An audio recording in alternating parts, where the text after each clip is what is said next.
everyone, I'm Case Aiken, and I am back with another Superman Analogue. And for those of you who watched last week's video on Mimic, it should come as no surprise, because I mentioned Hyperion in that video, and you know what? Now's the time to talk about him. Before we do, I'll note that this will be my first two-parter in this series, because the Supreme Power version is extremely different, but also worth discussing. Hyperion started off as a one-off idea. Marvel and DC editors had agreed to do an informal crossover because management wasn't letting that happen anytime soon. DC had a group of Avengers knockoffs meet the JLA, and the Avengers faced off against the Squadron Sinister. It went over pretty well, and Marvel both reused the characters and introduced alternate reality good versions to use for tongue-in-cheek examples of why traditional Marvel heroes were just better. Now, this changed when Marvel writer-editor Mark Gruenwald did a 12-issue maxi-series about the characters. Side note, if you can find a first edition printing of the trade, buy it.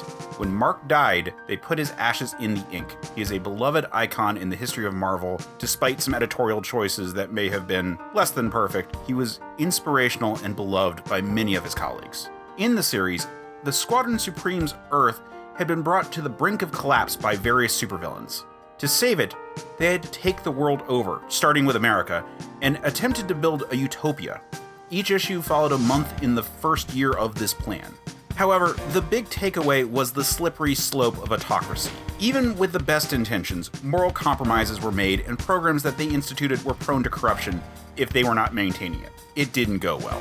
When next we checked in with them, it was for another cosmic event that had come along, showing the impotence of superheroes in the face of galactic-scale threats. But this had the side effect of leaving them trapped on Earth 616, the mainstream Marvel universe.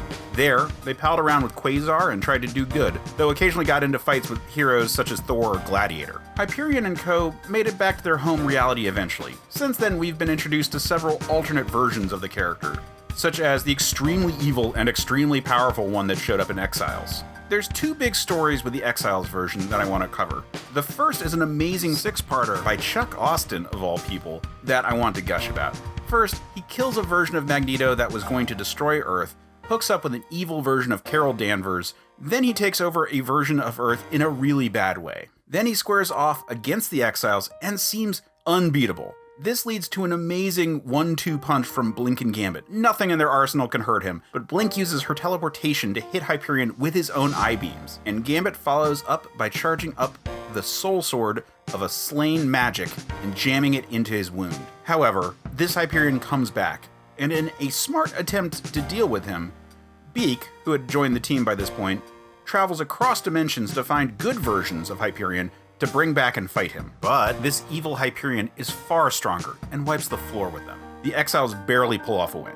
We've seen versions of Hyperion in cartoons, usually as an antagonist.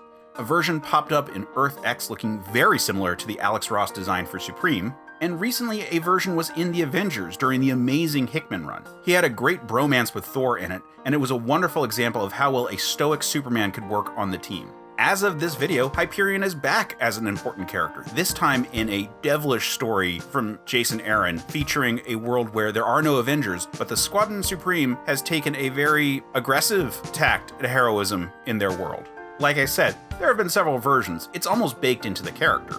Interestingly, Gruenwald had really deep lore ideas for all of the Squadron Supreme characters. Hyperion, it turned out, was an Eternal, a Kirby-created race of super beings, making him a relative of Thanos or the various characters showing up in the new Eternals movie. This means he has a much broader array of powers than most Superman types, though he's untrained in all of them. Hyperion is a great example of the flexibility of the Superman archetype. He highlights both the absurdity and the consequences of the character. He can be reshaped to fit whatever the type of story people are trying to tell with the Superman archetype at the time. However, there's a version that came out under J. Michael Straczynski that goes in a very different direction, which I'll discuss next time.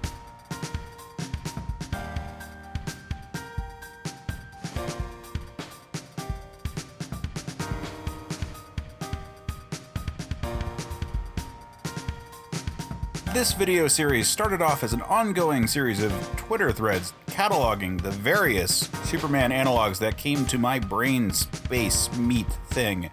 There's a link in the description below. Also, I have a podcast about Superman stuff. It's called Men of Steel. Check it out. You can find it at certainpov.com. Also at certainpov.com, you can find tons of other great shows, some of which I host, many of which I don't, but they're all great. Check them out. Also do the YouTube stuff, like, subscribe, yada, yada, yada. Do it all. Do the things. Talk to you later.